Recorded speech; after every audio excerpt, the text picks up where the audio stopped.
நீங்கள் பார்த்துக் கொண்டிருப்பது உங்கள் விஜய்.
அன்பு தமையனே, ஊழிக்காற்றை எதிர்த்து ஒரு விருட்சம் வளைந்தால் அது தலைகுனிவல்ல.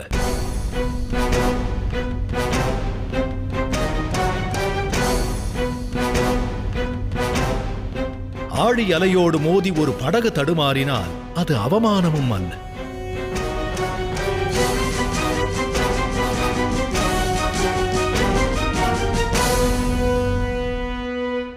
தம்மிடம் எனது ஆயுதத்தை சமர்ப்பிப்பதையும் நான் அவமானமாக எண்ணவில்லை. மாறாக துரியோதனன் பெருமை கொள்கிறான்.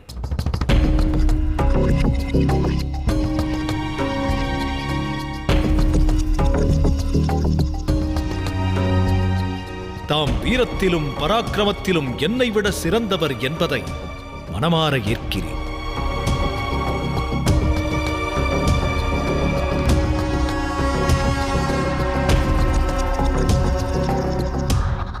அஸ்தினாபுரத்தின் யுவராஜனாக தம்மை அறிவித்த முடிவினை நானும் எனது சகோதரர்களும் ஸ்வீகரிக்கின்றோம்.